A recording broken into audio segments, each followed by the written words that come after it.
आज हम इस वीडियो में संधि किसे कहते हैं ये जानेंगे और संधि का अर्थ क्या है ये भी जानेंगे। संधि एक वीडियो में नहीं समझाई जा सकती, इसीलिए हमने संधियों के कई भाग बनाए हैं और ये संधि का पहला भाग है। इसमें हम सिर्फ इतना ही जानेंगे कि संधि किसे कहते हैं। संधि का अर्थ होता है मेल या मिलाना। जैसे कि संधि का वास्तविक अर्थ भी होता है मेल करना, और संधि विच्छेद का अर्थ होता है अलग अलग करना। तो जब दो शब्द पास आते हैं तो एक दूसरे की निकटता के कारण पहले शब्द के अंतिम वर्ण तथा दूसरे शब्द के प्रथम वर्ण में कुछ परिवर्तन हो जाता है। इसी प्रकार होने वाले परिवर्तन को ही संधि कहते हैं। इसको और अच्छी तरह से समझने के लिए देखिए, जो अर्थ है वो दोबारा से समझिए कि जब दो शब्द पास पास आते हैं तो एक दूसरे की निकटता के कारण जो पहला शब्द होता है और पहले शब्द का जो अंतिम वर्ण, जैसे कि लिखा है विद्यार्थी, विद्या प्लस आर्थी, तो विद्या क्या है पहला शब्द है और अर्थी दूसरा शब्द है। तो पहले शब्द के अंतिम वर्ण, तो पहले शब्द का अंतिम वर्ण क्या होगा? अंतिम वर्ण होगा विद्या में जो आ है, और दूसरा जो शब्द है अर्थी, अर्थी का जो पहला शब्द है आ, तो इन दोनों को मिला करके आ हो जाएगा। अभी ये आ कैसा हुआ ये तो हम आगे जब संधि पढ़ेंगे, एक एक करके जो संधि पढ़ेंगे उसमें समझेंगे। आज हम सिर्फ संधि किसे कहते हैं वो जान रहे हैं। तो संधि किसे कहते हैं? संधि दो शब्द जो होते हैं, जब दो शब्द पास आते हैं तो जो पहला वाला शब्द होता है उसका अंतिम और जो दूसरा शब्द होता है उसका पहला। जैसे विद्यार्थी, विद्यार्थी में पहला शब्द हुआ विद्या और दूसरा शब्द है अर्थी। तो विद्या का जो यहाँ पर आ है, देखिए ये पहले शब्द का जो है अंतिम वर्ण है, और दूसरे शब्द का जो है अर्थी, ये अर्थी का पहला शब्द क्या है, अक्षर क्या है आ। तो इस तरह से संधि में क्या होता है कि पहले शब्द का अंतिम वर्ण और दूसरे शब्द का पहला वर्ण, इन दोनों में होता है मिलाप, और इन मिलाप को ही संधि कहते हैं। संधि दो वर्णों के बीच होती है, और जो शब्दों में होती है वो समास में होती है। वो जब हम समास पढ़ेंगे तब जानेंगे। तो संधि दो वर्णों के मिलने पर होती है, जैसे यहाँ पर हो रहा है। अभी देखिए, संधि करने पर क्या बन जाता है? विद्यार्थी शब्द बना। इस प्रकार दो वर्ण जैसे स्वर, व्यंजन या विसर्ग के मेल होने के कारण उन वर्णों में होने वाले जो ध्वनि संबंधी परिवर्तन या बदलाव को ही संधि कहा जाता है। तथा अलग करने को संधि विच्छेद कहते हैं, मिलने को संधि कहते हैं और अलग करने को संधि विच्छेद कहते हैं। जैसे यहाँ पर अगर संधि विच्छेद करें तो हिम प्लस आलय, ये संधि विच्छेद हो गया, यानी दो शब्द अलग अलग हो गए। अगर इसको संधि करेंगे तो ये बन जाएगा हिमालय। और जैसे रविंद्र, ये संधि विच्छेद है, और इसको अगर संधि करेंगे तो ये बनेगा रविंद्र। जैसे भानुदय, ये संधि विच्छेद है, और भानुदय ये संधि है।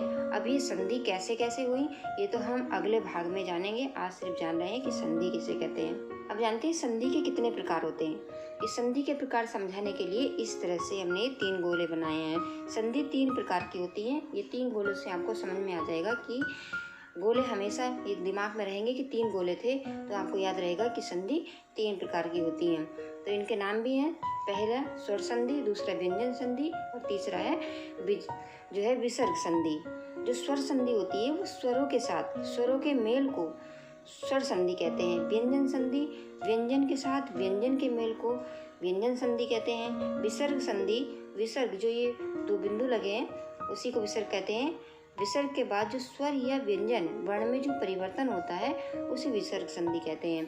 अब यहाँ पर जो ये 3 गोले बने हैं इसमें ये पहली स्वर संधि इस है, दूसरे में व्यंजन संधि है और तीसरे गोले में विसर्ग संधि है। ये इसलिए अलग अलग किया गया है ताकि आपको ध्यान रहे कि कौन सी स्वर संधि थी, कौन सी व्यंजन थी और कौन सी विसर्ग थी।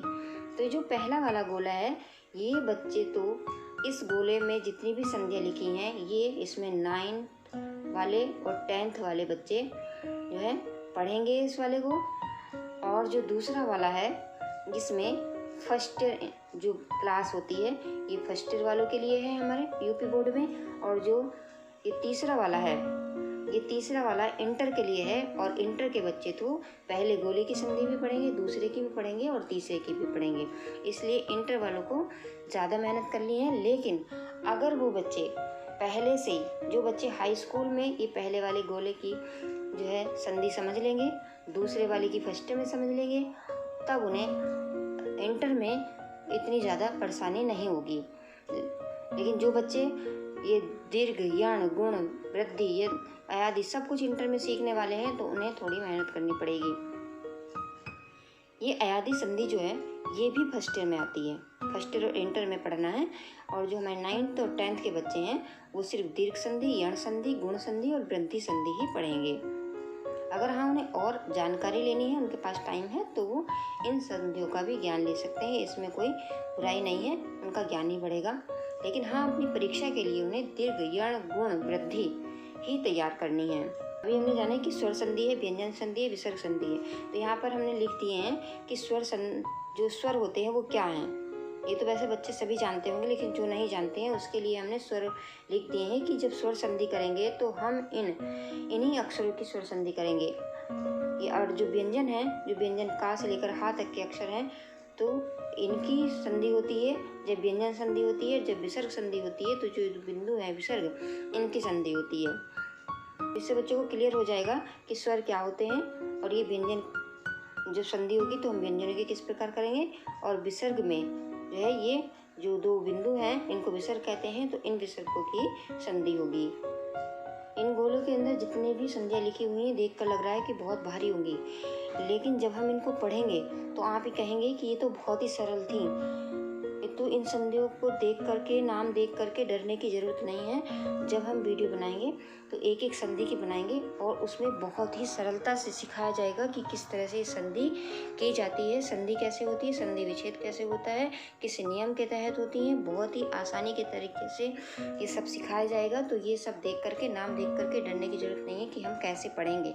बच्चे लोड ना डालें कि इतनी सारी संधियाँ हैं तो हम कैसे करेंगे, बहुत आसानी से हो जाएगा। और आपको जब सारी वीडियो आप देख लोगे, सारे जो वीडियो जो बनेगी, भागे जितने भी इसके भाग बनेंगे, जितनी भी संधि है हमारी, सबके भाग बनेंगे अलग अलग। अगर आपने सबके भाग देखे ध्यान से तो आपको ये संधि करना बहुत ही सरल हो जाएगा। तो आज इस वीडियो में बस हम इतना ही पढ़ेंगे कि संधि किसे कहते हैं। बस हमने जान लिया कि संधि का अर्थ है मेल या मिलाना। दो वर्णों को जब हम मिलाते हैं तो उसे संधि कहते हैं। तो मुझे आशा है कि आप सबको संधि का अर्थ अच्छी तरह से समझ में आ गया होगा।